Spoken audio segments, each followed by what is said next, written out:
मैं पुराण हूँ, आर्यावर्त की आत्मा।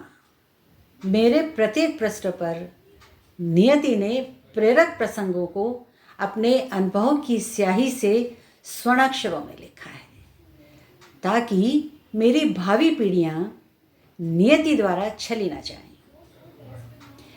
प्रेरक प्रसंगों की इसी श्रृंखला में आज हम बात करते हैं एक ऐसी नदी के बारे में जिसके तट पर हम बैठें और स्मरण करें अथवा उसमें डुबकी लगाएं तो मात्र डुबकी लगाने से भयंकर ज्वर का नाश होता है। और अति शोक में जो मानव होता है, दुखी मानव होता है, वो तट पर बैठ करके स्मरण कर ले तो मात्र स्मरण से उसके समस्त कष्टों का नाश होता है। जी हाँ, बात कर रहे हैं शिप्रा नदी की। शिप्रा नदी के तट पर मात्र बैठने से ही समस्त कष्टों का निवारण होता है। ऐसी है शिप्रा नदी।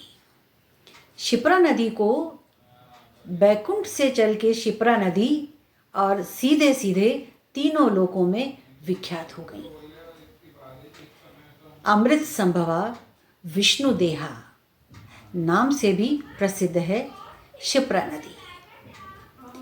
एक बार सहस्त्र भुजाओं को सुशोभित करता हुआ बाणासुर श्री कृष्ण से युद्ध करने के लिए आया और युद्ध करते करते बहुत अरसा हो गया।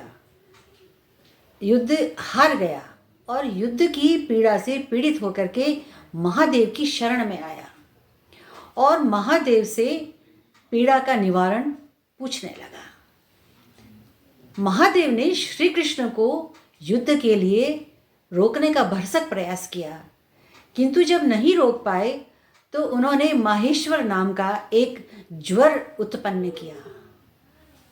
और जब श्री कृष्ण ने देखा कि महेश्वर नाम का ज्वर है तो उन्होंने वैष्णव नाम का एक ज्वर जो है उसकी रचना की, उसकी सृष्टि की। तो महेश्वर ज्वर और वैष्णव ज्वर दोनों आपस में भयंकर युद्ध करने लगे। दोनों भिड़ गए युद्ध में।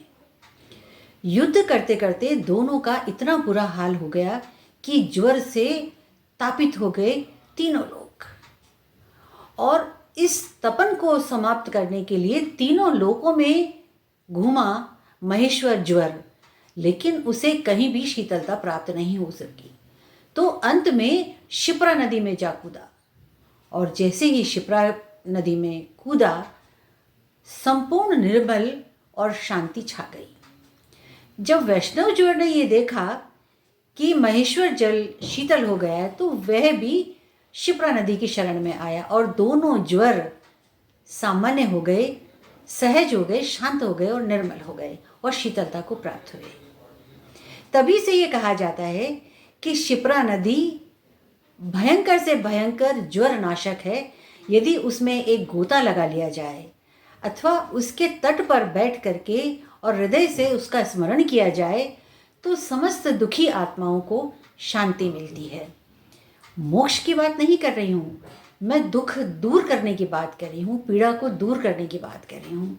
दुख और दर्द दोनों का नाश होता है और मन निर्मल हो जाता है, शांत हो जाता है, शीतल हो जाता है। यह है शिप्रा नदी की महिमा। फिर अगले वीडियो में एक नई जानकारी के साथ हाजिर होती हूँ। कृष्ण आशा प्रमिला चैनल पर आप सबकी गरिमा में उपस्थिति को वंदन करती हूँ और सभी का आभार प्रकट करती हूँ। जय श्री कृष्ण।